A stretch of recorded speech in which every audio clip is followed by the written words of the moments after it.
Hoje a gente vai conhecer a história da Carol. Ela é médica, recém-formada, e a jornada dela até a residência, olha, não foi nem um pouco uma linha reta.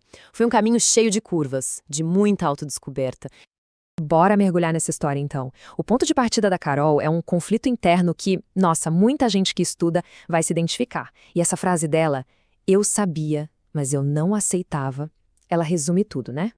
Para começar, vamos entender essa fase de incerteza da Carol.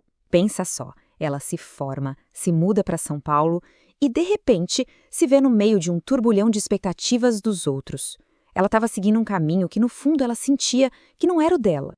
E a pressão, gente, vinha de todo lado, sabe? A família falando que ela devia fazer dermato, os amigos todos já focados estudando, e a Carol. Ela se sentia perdida, completamente à deriva, sem saber o que ela queria de verdade. Essa frase dela aqui resume perfeitamente o que foi o ano de 2022. Ela não queria passar. Parece loucura, né? Mas é porque ela nem sabia o que queria. Ela estava só cumprindo tabela, sabe? Sem aquela paixão, aquela motivação que vem de dentro. E é aí que a coisa toda vira. Fim de 2022, e vem aquele resultado que ninguém quer ver, a reprovação. Só que o que podia ser o fim do mundo para ela foi exatamente o empurrão que ela precisava. Foi a virada de chave. Olha só a diferença de um ano para o outro. A abordagem dela mudou da água para o vinho. Aquela coisa de comportamento de manada, de estudar de forma passiva só porque todo mundo está fazendo, isso ficou para trás. Em 2023, entrou em cena o autoconhecimento, a motivação de verdade. Ela deixou de ser coadjuvante para virar a protagonista da própria história. E essa conversa com o pai dela é sensacional, porque mostra essa clareza que ela finalmente encontrou. O pai não entende, né, por que ela tá feliz por um amigo e não triste por ela mesma. E a resposta dela é pura honestidade. Pai, como é que eu vou ficar triste se eu nem sabia o que eu queria? Acabou a autoenganação. Ok, agora com essa nova mentalidade, com esse propósito, faltava uma peça no quebra-cabeça, e essa peça apareceu de um jeito totalmente inesperado. Sabe aquele grupo de WhatsApp que a gente esquece de silenciar e fica lá, ignorado? Pois é, a solução para Carol apareceu exatamente num desses. No meio daquele monte de notificação, uma mensagem específica chamou a atenção dela. E olha, essa mensagem mudou o jogo da preparação dela para 2023. Era uma mensagem bem direta, de outra estudante, a Isa. Ela dizia basicamente, gente, não sei como foi o ano de vocês, mas eu não passei e estou procurando uma parceira de estudos. Simples assim. O que elas não imaginavam é que ali nascia uma das parcerias mais importantes da vida delas. E a rotina que as duas criaram juntas foi genial na sua simplicidade.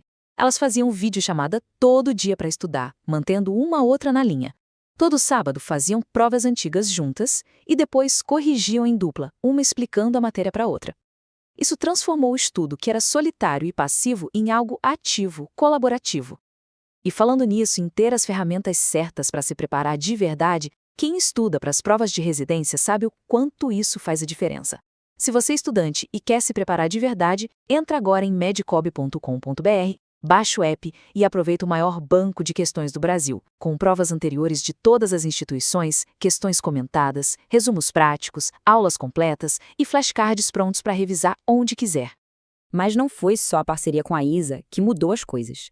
A Carol encontrou outra estratégia. Dessa vez, uma estratégia mental poderosíssima. Ela criou uma metáfora, uma analogia física para a jornada de estudos dela. E essa metáfora foi a corrida. Ela decidiu treinar para uma meia maratona. No início, ela mesma disse que se sentia um desastre correndo. E esse sentimento, sabe, era um espelho perfeito do que ela sentia com os estudos. Então ela pensou, quer saber? Vou encarar os dois desafios de frente, juntos. E essa comparação virou um mantra para ela. Pensa bem, na corrida, a gente se cansa, é normal. Dá para parar um pouco, respirar e depois voltar. Isso não faz de ninguém um fracassado. E nos estudos, é a mesma coisa. Sentir cansaço é normal, parar, descansar e voltar faz parte do processo. A corrida ensinou a ela a aceitar a fadiga sem se culpar, sem aquele peso do autojulgamento.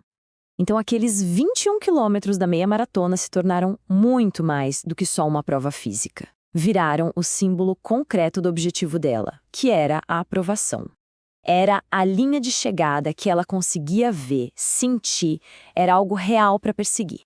E isso leva a gente para essa frase dela que é, assim, de arrepiar.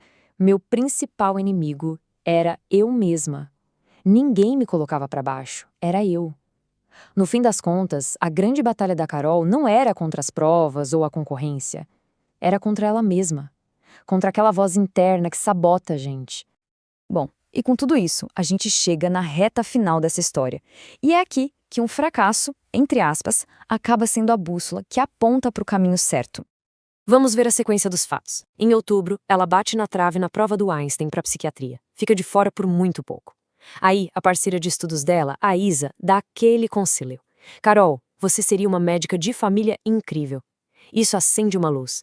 A Carol muda a especialidade nas outras inscrições e o resultado, aprovada em Medicina de Família e Comunidade na Unifesp. Aquilo que parecia um obstáculo gigante foi o que, na verdade, a empurrou para o lugar exato onde ela deveria estar. E a história fica ainda mais maluca, no bom sentido, claro. Ela lembrou que, quando era criança, um dia ela apontou para o prédio da Unifesp e falou para o pai que ia estudar ali. Às vezes aquelas coisas que vêm lá da infância, aqueles sonhos meio esquecidos, eles têm um porquê, né?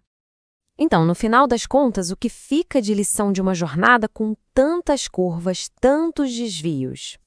Acho que a maior mensagem é essa aqui. Olha para o teu passado e vê onde você já chegou. Sente orgulho da tua história. A jornada da Carol é um lembrete poderoso para que a gente confie no nosso próprio processo, sabe? Para respeitar nosso tempo, nosso caminho, que é único, e principalmente para ter muito orgulho da história que a gente está escrevendo, com todas as vírgulas e reviravoltas que ela tiver.